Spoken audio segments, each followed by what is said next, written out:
Up to the Sif Yid base. Someone Yid base, Yid base. Yid base, Yid base.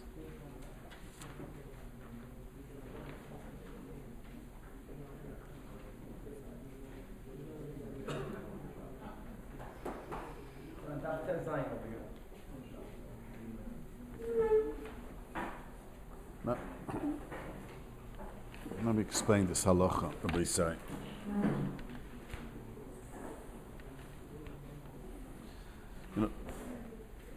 We're talking about, Rabbi say, a guy, two people have a dispute on a piece of property. And they come to a Rav, tries to work out a compromise. Now, and they said, okay, half the property will be yours, half will be mine, each one uses, and they start building on the property. Now,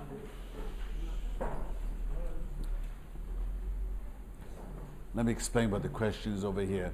If you have a dispute and we compromise, there was no kinyan done,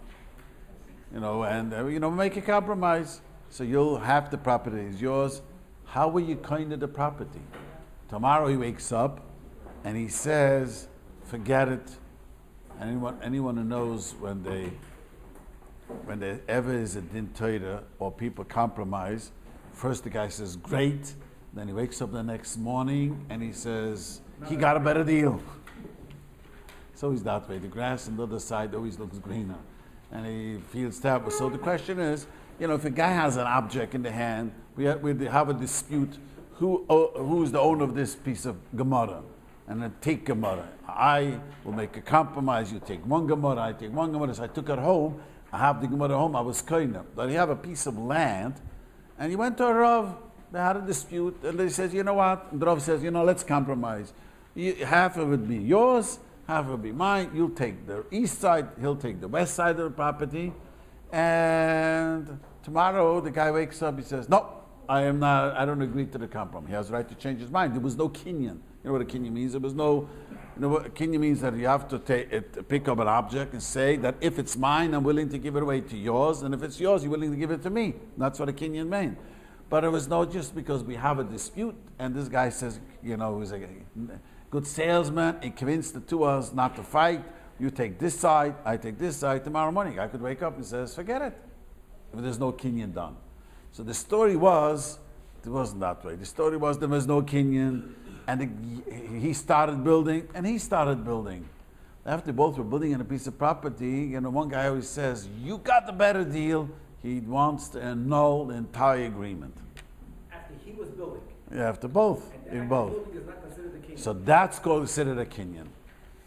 Using the property, building on the property is considered a kinyan. Again, a kinyan means that if I have a dispute with you, who's the owner? If I'm the owner, we make a kinyan. The kinyan means that, you pick up a gartel. There's different ways how to make the kinyan. What it really means is if I am the owner of the property, I'm willing to give it to you. You say you're willing to give it to me. If it's half and half, we are willing to give away to each other for the compromise. But there was no kinyan done, and the rabbi spoke to them, so a guy could change his mind. And so the next morning, the story was, the rabbi convinced them to make a compromise. This guy started building here, and the guy says, I changed my mind. Once you start building, that is a kinyan by itself. You know what that means? That means hopefully we'll one day learn Hilchas Kinyonim. If a guy rents a house, can I come to you? I want to rent your apartment. I don't know in a secular word how it works, but the Torah says, how does it become now for 30 days? I rented it for a year. So a lease for a year means that if I move in, 1 year I was konya, I have the kinyan, belongs to me. I have to pay you the rent, but you can't kick me out. Not because I had a kinyan. The fact that I moved in, I'm using the apartment, is also called a kinyan. You understand? That the fact, most people don't pick an object, and most often when you sign a lease, the lease is not worth much, not written halachically. Some are written well, some are written terrible well in halacha. But the reason it's a kinyan, the fact that I moved in, and not because I moved furniture 10 blocks away and I paid who knows money. I went into the house, lay down on the floor, and slept. Well, later learn it's called a kinyan. So the Shiurim say here that building on each other's property is also called a kinyan. We'll later get to it why it has to be building, but this is also called a kinyan. Building specifically. Building and on property. But if it's an object, if we have dispute, the table is mine. You say this is mine. And The you table. use it, and you use the table. That's not good enough. A table has to be taken home, has to be picked up. Not just using it like Not using it. Table, I mean, dover ametalto, a table which you can use, the kinyan has to be picked up. But something that it's a property, using the property makes a one side kinyan. made it, started the building, and the other side That didn't. doesn't help. This is too complicated now for me to explain, but this is, we have to learn a lot more kinyanim. If he's asked, the rabbi is asking one guy started building, it has to be dafke both started building, it's called a kinyan. Even the one who built can change his mind. Right. As long, that's right. That's why anytime if you have a dispute with someone, always make sure that, and the rabbi, as my job is often to try to take care of disputes, I always tell them, I'm not sitting here wasting my time. You're going to go home and I'm going to sit here for hours and trying to come up with a compromise, and then you're going to go home and lo niga lo rik, I always tell them. I don't want my work to go for waste. Recently, the guy told me, Rabbi, I'm paying you. The payment is not worth my aggravation. No, don't think your money is. So I make a kinyan. The guy didn't want to make a kinyan. Recently, I had a guy. Before I sit down, I tell them I'm making a kinyan. I always tell them I'm not a policeman. I'm not gonna. The kinyan makes it. I'll pay Torah. You obligate it. Sometimes I have them sign the legal arbitration. But I tell them Don't call me. I'm not a policeman. And the guy didn't listen. I made a compromise to people and a piece of property. Mamish, it was a rental thing. And the guy called me and says, I'm not a policeman. We made a kinyan. We figured out. I'll tell you this story. There were two tenants were arguing who could use the driveway. Sounds familiar? Yeah. So they were arguing. One guy claimed that I was there. I rented the place before. So they came to me. I tried to explain to the guy that it doesn't work out. Just because you moved in first, the driveway, the owner rents it out, the driveway is also rented out, So we worked out, I made a kinyan with them, because truthfully both have rights to it. The question is, so I made with them a pshura. The shchoidish, every shchoidish, it changes. Once we made, Aleph, the shchoidish, you change. This month is yours, this month is his, and the shine. A few months later, he calls me up. It's the shchoidish already, and the car is still parked there. It's from before the shkita and after the shkita. I told him I'm not a policeman. I told you ahead of time. All I do, and the kinyan is chal, because they both rented, both have rights to use it. Up Halacha, called the alam gevar. You know what called the alam gevar? Whoever, how you say it in English? Whoever is the bully wins. That really means alam. Alam means the guy who knows how to be a bigger bully will win, because both have a right. Didn't rent it for you.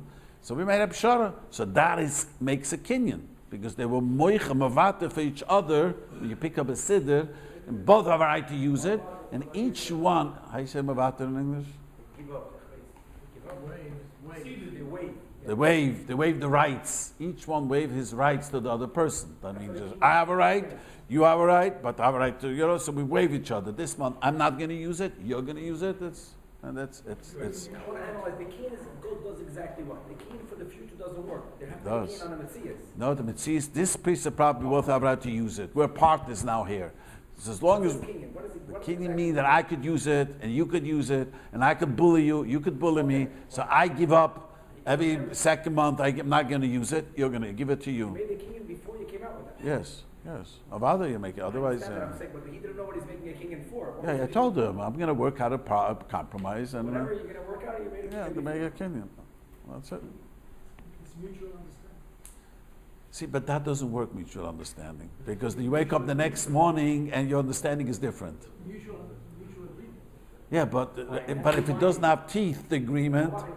I tell young people when they get married, I always tell them, your wife is going to disagree with you because I disagree with myself. Yesterday I thought one way, the next day I wake up and I think the other way around. So if I'm allowed to disagree with myself, why can't I disagree with my wife? He said, we all disagree. So one day he wakes up, he says, you're a great rabbi. The next day he has this night's sleep and either he slept well, he didn't sleep well, and then he says, no, this was not fair. I watch this all the time. Like this, make a kinyan, it has teeth to it, and it's binding. But we're not a police department and say to them, But could one side sue the other for damages for not being able to use it based on the agreement? and he could, yes, Halacha, yes, you go to the Bezdin, I couldn't use it, you took away my ishtamshus, right? The whole half an hour into the shaydish. Yeah. No, let's say he's asking you a question. Let's say the guy parked 2 months there. He used the shaydish. It's like I would move into your apartment without your permission. Of course you have a right to gas money. What did you say? Even if someone has a kinyan, doesn't mean that he doesn't regret. He says, oh, I made a mistake. But now he has a kinyan. That's Right. the choice. That's what I mean. That's the deal is a deal that has teeth. Right? That's right. Otherwise, I tell people, do not sit unless you make a kinyan because you're wasting your time. See, if I be a lawyer, get paid a few $100s an hour, okay, then that's something else. Okay.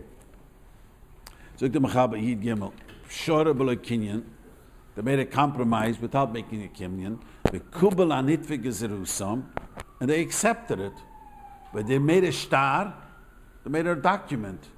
Because the document, what they wrote, becomes a kinyan. They made a compromise, and they wrote a document. In a document, you could write, I do means I admit, I give up my right. That you're going to use it 1 month, I'll use it 1 month. They wrote a document. Or he says, or Lushechiv, you're going to, doesn't make a difference. A document is also a kinyan. But later, hopefully learn the kinyanim. It's when as a because many often secular documents, it doesn't say a kinyan. It just says, this is what we agreed on. Yeah, who's a lawyer over here? Very often it's not, it doesn't say in a kinyan. It says we both agreed, and this was what discussed, and that's it. It's not a kinyan. You understand? You're saying halachically it's not a binding. It's not a binding. It's nothing. It's just I've seen such agreements written by a lawyer. I told him halacha, that's not a kinyan. All it says, we disagreed and we came to a compromise, and this is what we agreed. We agreed this, we agreed this, we agreed this. Okay, you agreed. You're down. What the whole conversation was all about. Has to be a kinyan shtar. I'm obligated to give it up to you. I admit I'm going to give it up to you. Has to be, I say in English, a verb. Has to be an action in the ishtar. Not, we agreed on this dispute, you'll use it 1 month, I'll use it 1 month. That's just a history, just telling you what happened. It's not a kinyan. Okay. Let's just move on to Idalit. Idalit is talking about Koife b'pkuden. This is very important. The guy gave a pkud means the guy gave someone to watch something. Hold this for me, and he did then. He says, I don't know, I don't find it, whatever the story is. He made a compromise. He says, you know what, I have no witnesses. He made a pshara, a compromise, pay me half. He found Edom. It means when you make a compromise and later you find Edom, you can come back and bring your test to Edom. Let's say it's a story what happened. A person gave someone an object to watch, and the guy denied it, and he couldn't find the document. Well, they would give a document that you have stored something by me, and later he found the document. After he made a comment, he could go back and open the case and show that I have found the document and I want to revisit the case. We don't say you gave it up. I gave it up because I had no proof, so I had to compromise. But if I could show later that I found the document, then it's okay. 1 second, is the mechila a kinyan? No, it's not a kinyan. Because I was moichel because I had no proof. But But if there would have been a kinyan? Doesn't make even the kinyan. You can make a kinyan that even if you have proof later, that could work. But you just made a kinyan, okay, I have no proof, what should I do? So he took a compromise. I want to tell you an interesting thing I didn't mention last week. There's another very important halacha that many people don't know. Which is not, it's mentioned the later Achron. You know, what happens, I had this more than once. I'll tell you the story what happened. A guy owned a guy $8,000. And the guy's mitching him, you know, telling him, pay me the $8,000, you owe me. He sold him something, I forgot what it was, and yes, it's in the mail. You know these stories. It's in the mail, it's coming, it will be coming, it is coming. And the guy, you know, he meets him Shabbos, you know, meets him at a Kiddush, and he screams, and he told me it's in the mail, you're such a liar. You know what? Pay me at least $5,000. Okay, pay me $5,000. You can't pay me, let's get it over. And the guy thought, yes, okay, $5,000. In Yiddish we say, ein koil, ve'ein oina. There's no letters, nothing. All of a sudden, 6 months later, he gets $5,000 with $100. He writes him, I promised $5,000, $100, I was late. This guy was fuming. So I told him, it says in the Achronim, you could go back and demand the other $3,000. He thought it was ribis, the $100. He says, not only is not ribis, you could demand, because you agreed to take $5,000. What was your agreement? To pay now. Pay me up now. I'll be my, you know, I said, forgave the $3,000, pay me the $5,000. I had to wait for that, for waiting 6 months. That was not my agreement with you. I'm waiting anyways, who knows how long for you to pay me. So whenever you make, you know, when a person makes a deal with someone and the guy doesn't hold up to the deal is not valid. This is a big chiddush. But is there, this is a bigger case. Which case? Here it's not that he's not upkeeping to the deal. Well, this is because he didn't have a raya. But this is a very important. How do I din Torah? I am not, you know, till I understood the whole din Torah, because I don't know. It was web design and they were arguing and he did the job, and the new world I'm learning, and on the wall he was able to show me how the web design goes. Anyone writes software over, you know, the whole, the kids, I still don't know exactly. Bottom line was that the guy, the one who was doing the work, the guy owed him a lot of money. He wasn't paying him. So he made a compromise. I'll finish this and this, you got to pay me. He finished this and this. The guy was getting not happy, didn't pay him. So this guy was screaming, you should pay me from the beginning. And it comes out, yes, he only compromised because he wanted to pay me the money, and okay, I'll do this. And you're not paying me anyways, and you're schlepping, the compromise is not a compromise. But if he compromised exactly like that, just pay me the $5,000, and the guy immediately wrote a check. That's okay. He can't later come back. He can later. I agreed. Well, you never made a kiyum on that. But I gave him the $5,000 was moichel, that means. If I tell you... How was he moichel? Because he's kiyum on the kiddush. I said, no. Well, not, with the l'chaim, I don't know. It depends how many l'chaims he had. No. I say to him, give me 5, and the rest I forgive. That means if he gives him 5, that's the deal was. He told him, pay me this 5, and 6 months later, he hasn't paid it. Does it matter if the borrower did it intentionally or not? The Shulchan Aruch says if the borrower did it intentionally, I explained last week, the Mechaber brings it down, the Shulchan Aruch brings it down too, that his dina shemaim he has to pay. If Take literally didn't have the money and he was broke and he wasn't doing it, if a guy does it intentionally, dafka, that people know how to do it. Not paying, and then come, you know what? I'll pay you. Just cut off. He's not yoytze dina shemaim. You know what that means? I mean, dina shemaim means you can't take him to Bezdin for it, but dina shemayim he still has to pay. People have to do this all the time. They don't pay. Okay, let's compromise. You're not allowed to do that. That's it. People don't realize that. People think that's how business does. That people think that's how you got to run business. You don't pay. Someone told me his father taught him how to do business. Don't pay. Let the guy wait, and then he calls you up. You know what? I'll pay you now, but cut me 20% or 15% of the bill. I said, you're not allowed to do that. That's it. That means I cannot call you in Torah, but you have to really, you cheated him 15%. Dina Shemaim would have to pay him back. The reason he agrees because he has no choice. I'm going to take you to court now. For 15, let's say 10,000 or 15, you're in business. You know how these things go. But he compromised. But the reason he compromised, you know why? Why did he No. If he did it ladavka, just you should, not pay, not because he didn't have. That's how he runs a business. The reason you're compromising, what am I going to do with him? Today, if a lawyer told me, even you have $100,000 dispute to get to court is a human mitzvah. Guy just told me, a lawyer told me. So the guy figures, am I going to wait 5 years to get paid over here? So I'll compromise. And the reason he's doing it, this is the thing. He's not Yotzei Din Shemayim. He's called a covert ganef. I learned a new word, a covert ganef. A behaltene ganef. To what extent, the other question I asked, to what extent does halacha allow someone to reopen a case? There is no, in the halacha, there is no statute of limitations. There is no statute. If you could bring, comes up, let's say a person, they accuse him, even a criminal, they accuse him of murder. They don't have two agents that are proper or whatever, so they can't. 10 years later, two agents come forward. Doesn't matter. Doesn't matter. There's no statute in the Torah. There's no concept of statute of limitation. Or double jeopardy. Yeah, there's no such a thing. Even Adis, when it says Adis could remember till 60 years, the only statute of limitation is 25 years by Ksuba.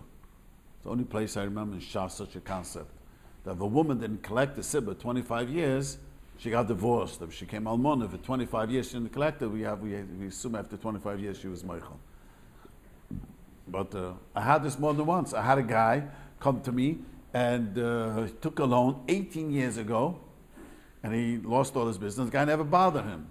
18 years later, I think I said over the story, 18 years later, he found out this guy's starting to make parnasa. So he came to him, so the lawyer comes to me, I have to pay him? It's 18 years later. Then Torah is no such a thing. Next lifetime he has to pay. Unfortunately, if he doesn't pay this lifetime, he has to come down again. I sure don't want to come down again. Does the Rav said 6 months later, so the compromise is not called. At what point? Well, the compromise normally he wanted it paid now. He expected this week. This week. It was very clear from the conversation. He'll say, okay, I'll send you a million and get it right away. $5,000. That's always the question, but it was even that software. It was very understood. The guy's going to finish, and the guy schlepped, and this is important because often in business people make such a compromise, and the other guy doesn't keep up his end of the deal. Then the compromise is does not affect because the compromise was to pay now. But this story with the $8,000, he said, "Okay, pay me now $5,000." Figured he figures if a schlepped crank, he's never going to pay. He thought of maybe now he will pay. He'll pay something. As America we call cut your losses. Okay.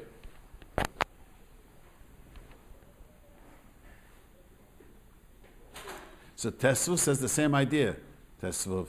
That's mama's your question. He made a compromise because he didn't have any proof. Then later he finds proof. Then later it does find, then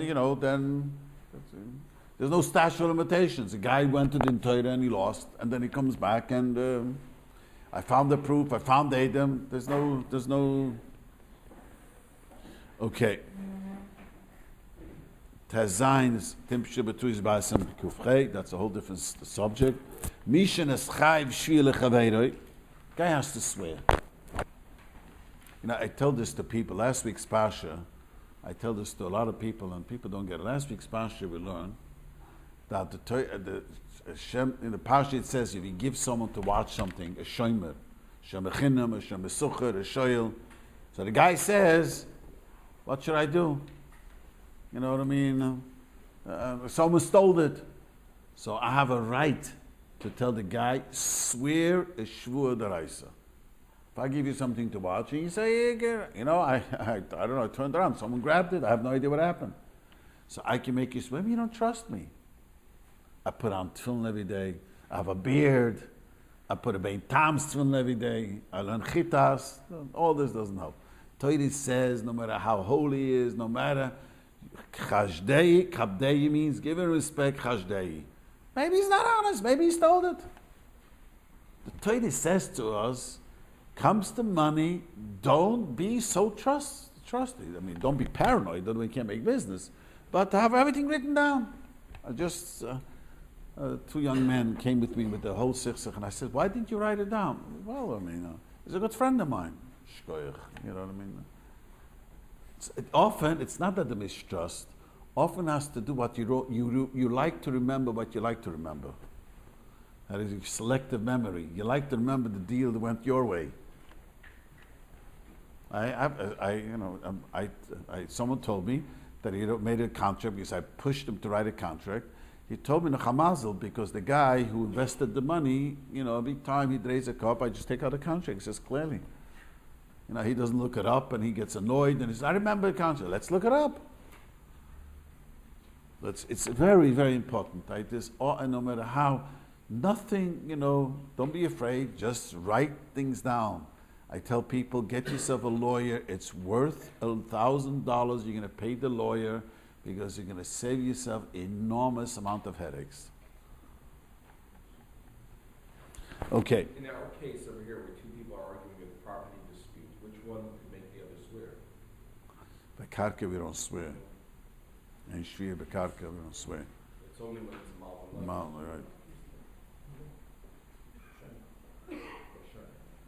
So then it says, he says, you know what? He convinced them, I don't want to swear, so let it be like your way, we'll make some compromise. And the guy says, no, I want you to swear. Once you agree not to swear, by shvur, the Mechaber doesn't explain it, well, hopefully that's a whole in Hilchos Shvuos why it's that way. By shvur, if I say to you, you know what, you don't have to swear. He's willing to pay me half the thing. And then I wait an hour later, I say, no, wait, I'm not interested in half. I am interested in you to swear. You can't change your mind. If I agreed on a compromise not to swear, to mavater the shvur, mavater means to give him, I have a right. I gave him something to watch and he says he got lost, someone stole it. I have a right to make him swear. That's my right. The Torah says, you have a right to demand, and if he doesn't want to swear, the Torah says, you got to pay me. So he convinced me to compromise. I'm not going to swear, I'll pay you half. I said, okay. The later, I can't change my mind by shvur. Even if there was no kinyan. Even if there was no kinyan. A big chiddush. Why? It's a whole lumdis, and we'll hopefully get to Hilchos Shvuos. We see why. Why is a shvur difficult? Because a shvur is not a money, it's not an object, it's a right. So the Chachamim want to say you can moichel a right. It's not an object. The Torah gave me a right that I can make him swear. And what is my right? And if he doesn't want to swear, he has to pay me. But it's a Torah gave me. You said, okay, you don't have to swear. But there's always a question. I tell you what had in Torah. What happens if a guy says, in legal, there's such a thing in the legal thing. A guy says in anger, you know what, you're such a ganav, get the heck with you, I don't need your money. So someone told me in the court system, there's such a thing, which means nothing. Unless there's a name for it, right? There's a name for it. I don't remember, but it doesn't sound like it would mean anything. Yeah, someone told me there's a law and legal there, but in Shulchan there's such a thing. This happened to someone. He had a sechsel with someone, and in the middle of the anger, he said, "You're such a ganav. I don't want to deal with you. The heck with your money." And I don't know how much it was. There was no kinyan. Yeah, but it was moichel the money. And mechila doesn't mean if you owe me money. He says, "You know what? I don't need your money. I'm moichel you the money." You don't need it. Mechila doesn't need it. See, when if you owe me money and I say I'm moichel you, you don't have to pay me. You don't need a kinyan. So what happens? A guy got so angry at another person. You're such a gangster, such a gun. I don't need your favors. I don't want to deal with you. I'm moichel the money. Get out of here. Out of anger. So there's a rush. Based on a rush, we say that doesn't have a valid. We have to hear more of the story because I'm not sitting on that in Torah. The guy asked me. I said you can go to the Torah because I have to hear what the other side says. But you have a right to go to the Torah for the money. When a person says out of anger, that doesn't mean anything. That doesn't mean he meant it. That's why a guy told me, another person many years ago told me that there's such a thing, a memorandum, the writer document, and it says anything that's talked on the phone, talked on it has no valid unless it's written on an email or a piece of paper. It's a very good thing. It's a gewaltige Sach, because, and even if he tapes it, because people, if it's written. It's called statute of frauds. In law, you have to have things written down. It's going to be a contract for more than a year. It's service contract, whatever it is. That depends, what you're talking about is an integration clause at the end of the contract that says that the contract there supersedes any and all previous understandings. But I guess the question is, and that leads to like the parole evidence rule, I guess the question is there a law that governs what you can bring before someone like you or the dean? There's nothing. Yeah. In the Torah, you could bring whatever you want. I know the court system, this and that. We don't have that. You could bring whatever you want. Proof about the conversation. But I want to tell you something. Email is the greatest thing for the Torahs. It is I remember sitting there before email, after email. Someone just, Mamish today, asked me about a question and the Srs15 we have, and I told him, do you have it in email? Of course, we have a back and forth. If you have everything in email, it's clear. There's nothing that email is one of the greatest good things. I remember the Torah sitting before we had email. It was impossible to know who's lying, who's saying the truth, who adds, who's. But with emails, it's amazing. It's very clear. Like you have the email back and forth about what's going on, and this story what the guy asked me is a guy he had to fire someone. So the guy wants, how's it called in English? They call severance pay. He wants severance pay. And he says to him, why did you fire him? I fired him. He became impossible. He said, you have him? Yeah, he showed me a bunch of emails. I said, don't worry about it. He's taking you to the interior of the city. And nothing to be afraid of. You just show the email. You couldn't work with him. He himself curses you out in the email, You just show him the email. You can't work. A boss cannot work with a worker who's annoying and I'm not going to listen to you. You didn't terminate him because your nephew you wanted to hire. You just couldn't work with him. If he is unworkable, then there's no severance pay. The whole severance pay, I want to tell you something, is also only lifting Meshida Sadin. Unless it's agreed upon. Unless it's agreed upon. And the Lubavitch Rebbe was very makpid on that. Very, very, very makpid on that. And there's a machlik in Chabad Rabbanim. What did he mean? Even if you quit and if he's fired. And the letter, I said more than once in Chabad for Chabad, this. It's very, the letter doesn't say that. They claim that the letter doesn't. Also wanted everyone to work with the contracts. Everyone what? Everyone should have a contract. Yeah, but. If someone works another house, whatever, must be contract. Yeah. But on a WhatsApp, the question on the severance pay, if a guy quits, there's no severance pay. No, that's clear in the person.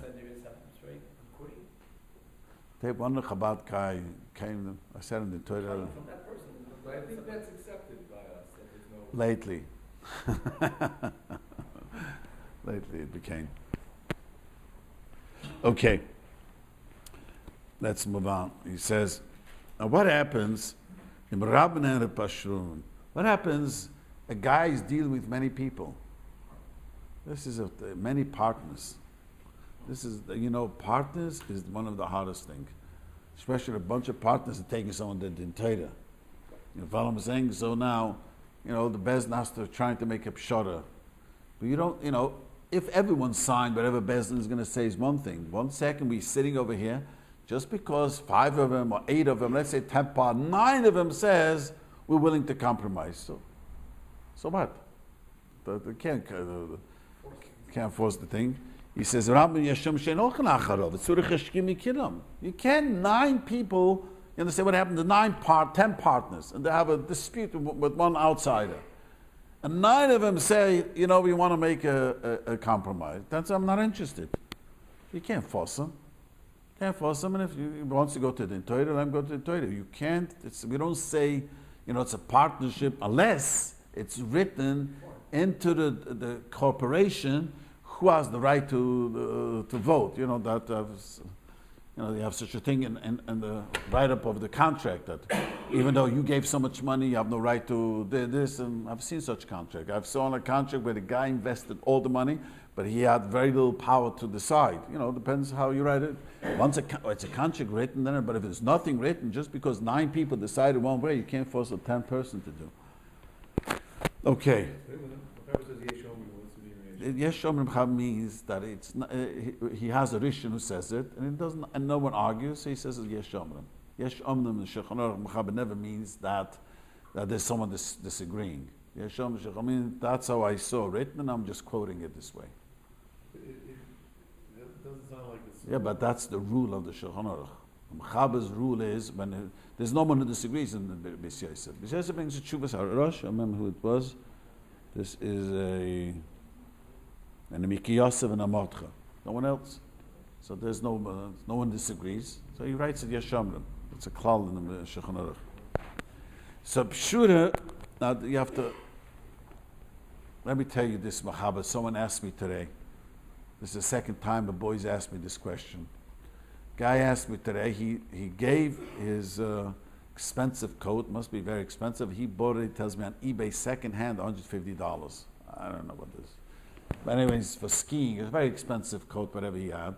And he said he gave it to his friend who went skiing someday, and he says to him, if you rip it, if you rip it, the deal is, I don't care what happens, you gotta get me a brand new one.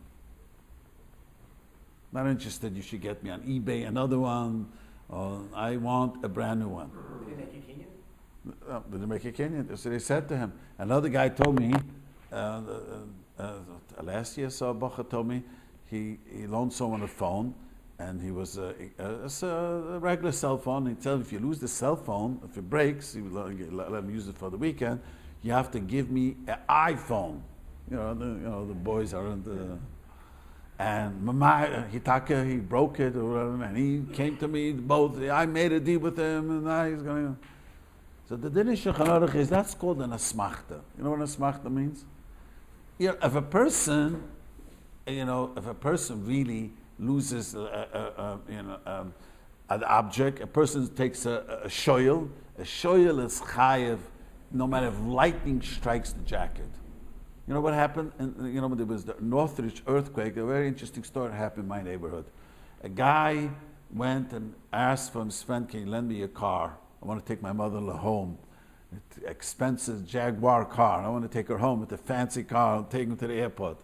Parked it on his driveway, and there was the earthquake, and a few bricks fell onto the car, and the insurance doesn't want to pay. If you remember the story, insurance refused to pay earthquake. So the boy came to me. I said to him, you're a shoyel. You have to pay. A shoyel. Shoyel means you borrow something from someone, you're full responsible, and even if lightning strikes it, earthquake strikes it, and this was not a joke. This was, he couldn't afford it. This is, that's the halacha. I mean, this is the halacha. But a shoyel has to pay no matter what. The question is, what happens if he tells him not to pay me the damage? I want you to give me an iPhone. He has a cheap phone there, and if you break it, I want you to give me an iPhone. Or the jacket. He has a second-hand jacket, but he says if you ruin it and if it rips, whatever, I want a brand new one which costs $300. I forget how much it is. It must be very expensive. So I said that's called an asmachta. He doesn't have to pay. Asmachta means you said in your mind you think it's never going to happen. The jacket's not going to rip, and I'm not going to lose the phone. You think I'm such a shlamazel? That ain't one going to happen. That's called an asmachta. But whatever the Torah obligated to you, you have to. That's very important. Asmachta is not kanyan. Someone just showed me this much of Shabbos, and I forgot how it's called. The modern Orthodox people have like a thing that write in the ksuba. They don't write the ksuba. Have a separate document. But the right, if you don't show up to Bezdin, if you don't give a get after Bezdin passing a get, it's $100 knas every day. So originally, when they just passed, the guy voted, and he lost, and the Connecticut court upheld the document. He has to pay her $110,000 for holding back the get for 3 years. Not bad. In Israel? No, here in America, right here in America, the RCA, the Modern Orthodox, I won't explain why we don't like to do that, but I want to focus on this. Originally, when they wrote the document, it was not good. I saw 20 years ago, first time they showed it me, I told the guy, this is not good. This is it didn't write, it's a smachta. That means, no one ever noticed when you go into the chuppah, you think that me and my wife will never argue. Never. I told the guy, I'm sitting in my office, a Persian guy brings over his friend, he needs to go to the mikveh, and I tell him, he's getting married tonight, he wants to go to the mikveh. So I tell him, give him a bracha. So I tell him, my bracha is going to be, you should compliment your wife as much as you criticize her. He got so angry at me, Rabbi, why do you say that to me? I'm never going to criticize her. Why do you say that to me? He was so annoyed with me. I said to him, you know what, in a year from now, let's talk about it. A few months later, he comes to shul and he says, Rabbi, I don't have to wait a year. I understand now what you said to me. But everyone, and newlyweds are thinking and never argue, and life is going to be smooth sailing. The thing. So the bottom line is, you know what I mean, that they don't think that they're going to get a divorce. The Rashba asked, Evi ksuba is a smachta. The Rishonim asked the kasha. Evi ksuba is a smachta. They write in the ksuba or do like a smachta. That's just a help, yeah. But Bidike, you don't have to write that. If you don't write the ksuba, it's chayat. That's why ksuba is a drabanim in the Rishonim learn. Why ksuba drabanim? You made an agreement. Ksuba, when you write a ksuba. So we Paskin, we Ashkenazim, I don't know, any Sfardim over here. Sfardim hold the ksuba is a daraisa. We Ashkenazim hold the ksuba is a drabanim. It's a machlekes in the Gemara. Gamliel, the Rabbanim. So the Rishonim ask, why is it the Rabbanim? So somebody Rishonim say, you know why? It's an asmachta. Who thinks about getting divorced? Ask every newlyweds, we're going to live till we get old and never argue, and life is going to be geschmack. So that's why it's a Rabbanim. So when they made the original this document, it was really not done, but then they changed it. Then a few years later, I noticed they wrote into it, like a smachta, and it's a legal document. If you wrote such a document, we're not in favor of it, but if you wrote such a document, and the Bezdin Paskin, he should give a get, you hold back a get, he has to pay. Why not in favor? Why not in favor? Why not in favor? Because, All the controversy around the why, do you know what Iksuba is?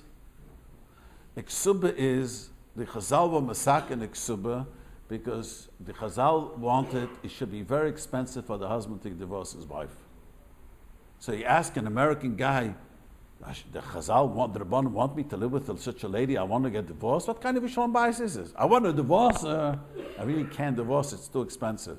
If you want to divorce her, you can't divorce her, it's too expensive. There is no shalom bayis. You would ask every layman and he said, that's what the Rabbanim wanted, not to have shalom bayis. If you can't divorce it, it's too expensive, you're going to make peace with it. My favorite word is, Udam Harishan was poisoned by his wife. Not just poisoned, he murdered her. He was going to live forever. Forever! Did I say that? She murdered him. She gave him the And how did he make peace with her? You know why? If it's the only lady in the world, you make peace. But if it's the only lady in the world, you make peace. As long as you think there's someone else out there, you can't make peace. There's another lady, this lady, and that lady. Chazal, hey, you want to divorce your wife.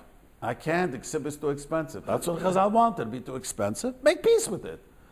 Rabbi Yashav and Rabbi Shlomo Zalman both said, if you make this agreement, it'll be much easier to get divorced. We want to have a divorce, should be difficult. If it's difficult, you will make peace with it. So why don't we make ksuba even more expensive? Today we don't need to make it so expensive. the legal, you want to get divorced, you hire a lawyer.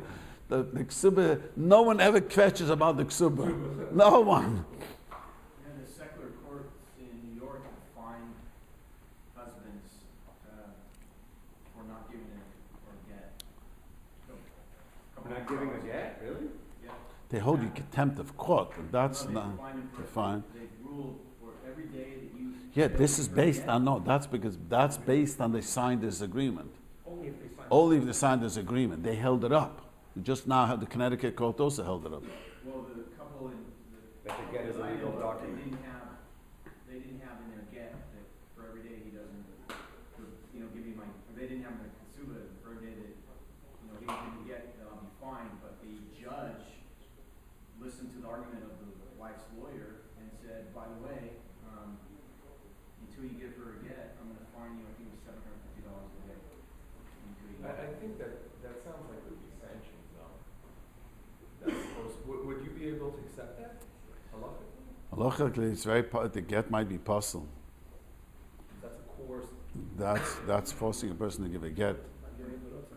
Yeah, that's the only time you could do it is if you don't say, you say, but they do in Israel. They do it. Let me explain this.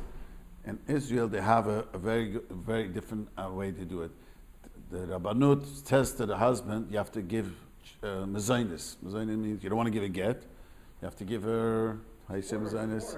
Support her, alimony, whatever. You have to support her. So I have a friend, a very close friend of mine. Sister gets married, and in the Sheva Brachas, the Kala's putting on her makeup, and the chassan gets, what's taking you so long? He gave you a slap? Imagine, in the Sheva Brachas. It's taking you so long. Of course, there was no Sheva Brachas. Yes, there was no Sheva. She went home. And that was the end. He didn't want to give a get. Came from a very choshev family, and the family tried to... She was not interested in going back. And the Rabbanut heard, you can't expect the Kala and the Sheva Brachas get a slap and want to go on with the wedding. Stay. So the first year, they made him pay $5,000. Well, for Mezainis, for her. A year. Second year, it went up $10,000. This goes 20 years ago. Third year, he paid it. Somehow he scrapped it. Third year, it went up to $15,000. Now he just couldn't. In Israel, if you don't pay, no problem. You go to jail. We're not putting you in jail for not giving a get. Putting you in jail because you didn't pay Mezainis. And boy, did he give a get quickly. You know what I mean? That works because I'm not forcing you to give a get. But I'm almost sure I have to look it up again. Many Rishonim hold, if you sanction a guy for not giving a get money, I want you to give a get. That's a get. You're not allowed to force a get. There's only certain situations where you could force a get. So why is that not put into the shtar right now? That you don't want to give a get, that's fine, but you have to give, let's say, support in a manner that she's used to. Let's say 50% of your income. You could do that. You could do that. Why, you could do that. That's better than writing $100 a day. Yeah, right? That's even also. You could do that. But that's a gamble if he doesn't have money. You know 50% of zero. Still. So that now they went up. Someone told me now they want the Rabbanut puts it 100. Not the RCA puts $150 a day. 20 years ago they put 100. Now it says every day you delay a get, but that's again it's. If you went to Bezin, the couple, and Bezin Paskin, this is how we're dividing the kids' assets, and he has to give a get, and he doesn't want to. So she goes to court.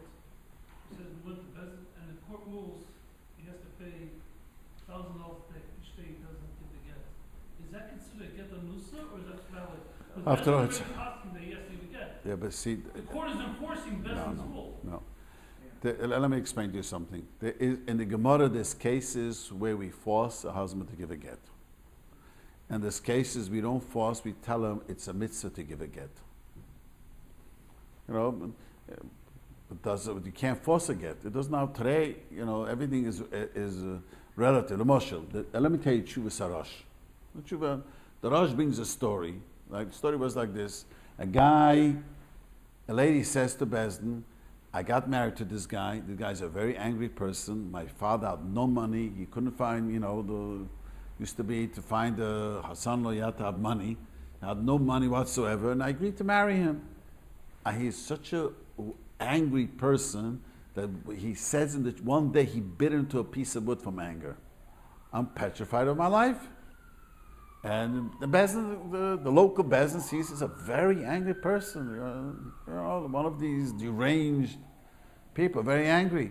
And he's afraid for her life. So the Bezin asks the Rosh, can we force a get? The Rosh says we only could force a get what says in the Gemara.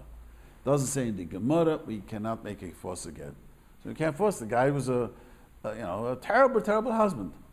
The only could force a get. Guy doesn't want to give mezainis, so we beat him up. Either you give mezainis, or you give a get. Guy doesn't want to give mezainis. The guy doesn't want to kind obligation to his wife. He doesn't want to be intimate with his wife. We could beat him up to be either intimate or give a get. But just because the guy is a horrible person, he's a drunk, an alcoholic. So you would say alcoholic, or he had an affair with someone. Most people beat him up, caught him with another lady.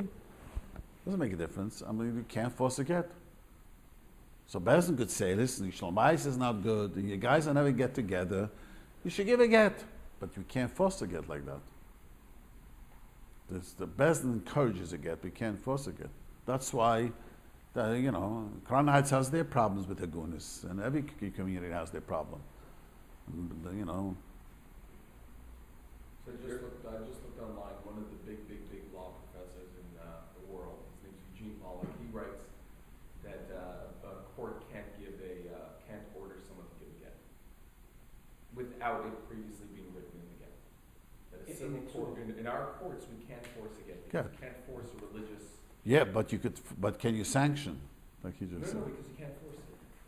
So but can you give a sanction? It's not enforceable at all because it violates the religious clause, basically. All right. That's what the professor here is saying. He's quoting cases. That means you can't even sanction. Because Right, they have right, right to pose a religious thing.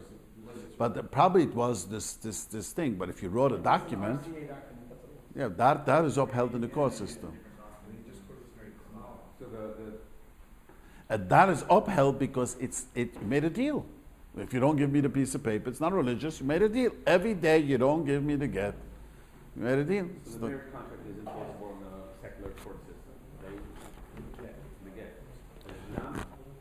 No, if the get says you are going to pay this amount of money, or if the ketubah says pay this amount of money every day until you give me a get, That's the upheld. secular court can enforce that. Yeah, that's You're true. saying they can't come up with Can with their own thing. They can't force So a maybe person the guy that pay us needs to go out, so who knows if he's Yeah. go out. See, I want to explain something. I know everyone gets so upset with the Aguna question, but all these things is a relative thing.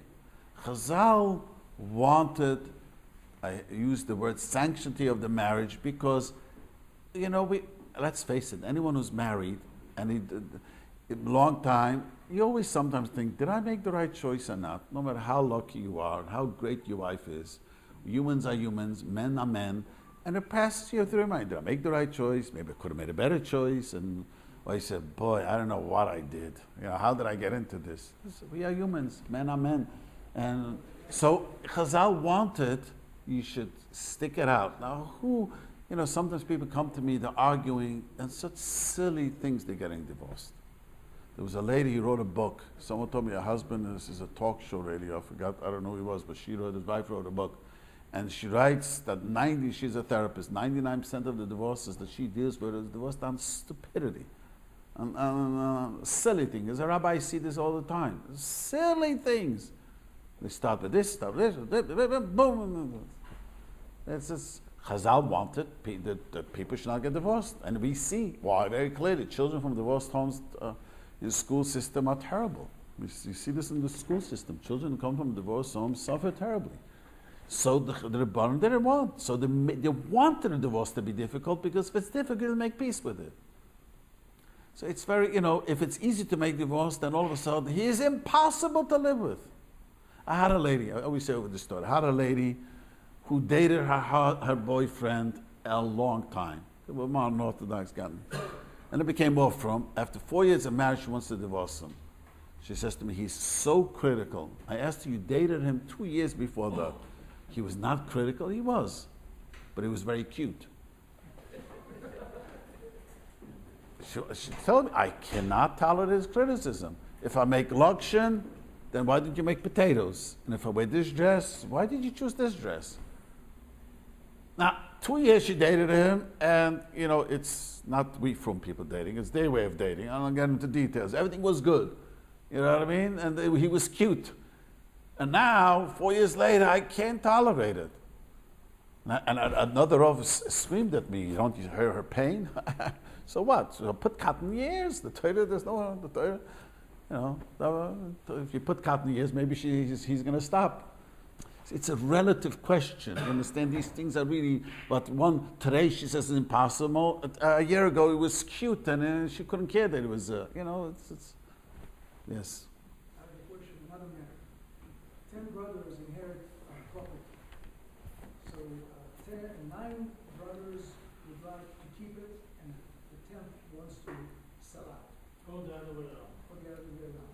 Can someone force other one to? Yeah, there's such a halacha as gid or agid. That means like this: the brothers could say either you buy me out or I buy you out, and he has to have the money. You can't just say there. So let's say 9 brothers. I'm the one. I'm saying I want to sell. So either he could say to you guys, the one guy, either you buy me out or I buy you all out. If you say I don't want to sell because I want to keep the house, I have feeling for the house, for the father or whatever, I don't want to sell the house. No, there is no, in Hilchas Shitvan, I have to look it up, no, he can't do that. If the brothers want to sell it, then you have to, it's called a gid or agit, then you have to have a right to buy off his share. He says, you know what, then buy us out. Either you buy us out or we buy you out. You understand what that means? Did I explain myself clear? You know what it means that we're partners. And it's not going to partnership. We're fighting. He doesn't want to sell, you do want to sell. So you say you have a right to tell him, you know what? Either you buy us out or we'll buy you out. No, because before you said if they are partners, they cannot force. No, they can't force to have it in Torah with another person, an outsider. These 10 people, 10 brothers have a sichsich with an outsider. Let's say they have a dispute with a neighbor about a wall. Yes, wall, not wall. Who's going to pay for the wall? They can't force because 9 of the brothers said one way. But amongst partners, there's such a concept of that means partnership not always works. So one partner could say, "Listen, it's not going. I buy you off, or you buy me off." What if the guy says, "I don't want to sell, and I don't want to buy"? That's midisidah. Then you could go to the Torah and force him. The Torah would force him. He has to have a very good reason in the Torah. You have to look it up Shiurim again. He has to have a very valid reason. Sentimental reason is not a valid reason. In Halacha. What did you say? In Halacha. Yeah, in Halacha, there's no... Just a quick question about the get. Say that the husband commits a horrific crime against his own children, imagination, or converts out, but he's mad at his wife, so he doesn't want to give her a get. Can't he be in either of those situations? So this discussion is brought in Shulchan Aruch. The Ramuz says a guy became not religious. And long as he respects his wife, he lets her go to the mikveh and eat kosher, we cannot force him to give a get. Now, you can imagine if the guy's not religious, he's not bringing up his children religious, neither. Can't force him to give a get. We're talking those days, in the times of the Rishonim, they had a power to beat someone up to give a get. He became not religious, doesn't keep Shabbos, he doesn't keep kosher. As long as he lets his wife keep kosher, keep Shabbos, and keep everything, you can't force a get, we pass him. And that's the same for a crime? The crime, no. A guy who's a molester and is molesting his children, you should really shoot him. Don't say I said. You should really shoot him. But if you can't shoot him, you gotta put him into prison for the rest of his life. I mean, that's not. But he still doesn't give a get. Yeah, but what can you do? There's nothing you can do. But yes, a person in jail, the wife could demand a get and force him a get because he cannot give mizonos, and he cannot become his intimate obligations. So, a guy who's in jail, the wife has a right to demand a get. Any jail beyond 30 days. It doesn't make a difference. Once he's in jail and he doesn't give his Doesn't mizonos, matter what reason. yeah, it does make a difference. So Unless it was. Unless he arranged it. Yeah, right. Unless he's mamish, or even an oinus gomer. Let's say it's a libel, and he was arrested. Let's say he's taka innocent. Things always could happen. Everyone in prison is innocent. But that's you hear in the news once in a while a guy was really innocent. He was sitting behind bars. And the bottom line, she's going to starve. She has to work on herself. He's not fulfilling his obligation. She could demand a get. And it's enforceable. It's like they can force him to force. Yeah, and the art is showing him. At the end of the day, we don't even force the art. The Shach says not to force unless it works. All opinions. There's one opinion that you can't even force that. So even for Bezoinis that you cannot force. Even for Oina's opinion holds you cannot force. The Shach is very, very machman. That's when a Bezdin forces a get, you always have to check who the Bezdin is, because I don't believe that you're Shemaim. Because the times of the Gemara, when they get to force a get, they would ask, the Rishonim asked the G'dol Ador. You know, they wouldn't just, it's a serious thing, because otherwise it's a Sufik Eises Ish.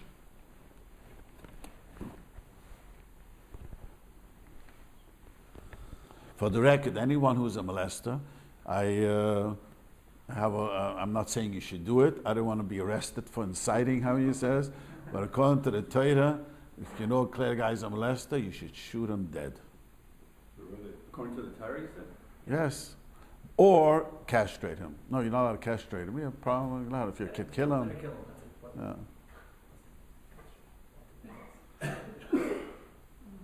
Don't get caught. Just don't get caught. Oh, that's why you're allowed to put. That's why the guy who's in prison 103 years is a great thing. You know, that's. In that situation, theoretically, they allowed to hire somebody in prison to kill?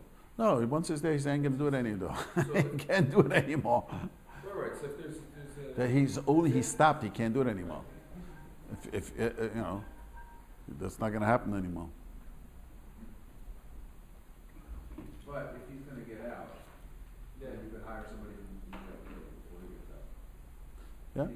Yeah. Al pi Torah, yes. Person who's a molester, al pi Torah, if you can't arrest him, you can't put him into jail. Al pi Torah, and I don't want to be arrested by the policeman over here, but I'm just saying what the Torah Shiurim says. Theoretical. And theoretical speaking, the Torah says, kill him. Because molesters are roidif, and the reason they call the roidif, people commit suicide. I met the first time I was exposed to it when a young man in a rehab in Chabad committed suicide about 10 years ago. The first time I saw how horrible it is, I didn't realize how horrible. He told me before, he was a great guy, he had a good panasa, wife and children. He was raped as a young teenager. A Rabbi. And he couldn't live with himself. He said he became addicted, and finally he was 32 years old, and he just OD'd, as they call it. Okay, let's move on to Vaisai. So we talk about a mashkin. So this is what a mashkin is. A mashkin is very often an asmachta. You know what a mashkin means? I give you collateral. That means what happens is we go into, we have a dispute, and we give the rabbi money, and afterwards we decide who gets the money. A mashkin, or you give an object. He says, Pshura bolei kinyan. They want to make a compliment. V'nosni, he says, mashkin biyad b'shum eini klen. Just because you gave a mashkin doesn't mean that it's a kinyan. You know, they sat down and the guy gave a mashkin. Elikim omri doloike smachta. Doloike smachta. Kinyan, if you write into the kinyan doloike smachta, you write these words in, that means it's not on a smachta. It's a complicated how it works. Another time we'll talk about it. Mashkin shtar choiv eini klen is also nothing. It has to be a mashkin is not good enough. Because a mashkin is machta means a guy thinks when two people sit down, he always is convinced that I'm going to come out right. That's why you're not allowed to gamble. You know, my neighborhood there used to be big gambling, so I convinced the people gamble for Hanukkah that the money should go to tzedakah, because then everyone is happy. The winner is going to give it tzedakah. But if you gamble with money, everyone sits down and thinks, I'm not going to lose. I'm sure going to win today. Today's my lucky day. You know?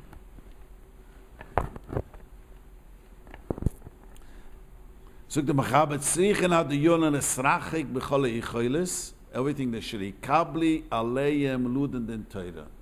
The yonem have to try very hard not to accept the paskin den Torah because it's so complicated. You have to try to say, we'll try, and we try to encourage them. Sure, or we try to encourage, we'll do the best, closest to the Din Torah. But we can't, we can never take, a guy says, I want Din Torah. So what happens if a guy is a Chevraman? He says, I don't want to go to Bezdin, only Bezdin Paskim Din. So the Moshe has a tshuva, you have no right to say that. Because since no one does it, it's like you don't want to go to Bezdin. But a guy has a right to say, if it's clear for the Bezdin what the halacha is, I want that halacha. It's very complicated, but it's very clear. A guy once said, a guy came and he said, the father says, I'm willing to go to Bezdin, but I'm willing to give Mizoynis exactly what it says in Shulchan Din. Because I'll be Din, very little. A father has a right to say, I want to give peanut butter and bread. You can't. What happens if parents give peanut butter and bread? You can't do nothing. The guy says, I want to give, and to which age? It's a big machlokes in Shulchan Aruch, which age? To 13, to 18, to them. Could do nothing. But if a guy, does it in a complicated Din Torah, he says, I want Din, that's pshat, he doesn't want to go to Din Torah. That, we don't accept that. Okay, we'll stop over here, everybody.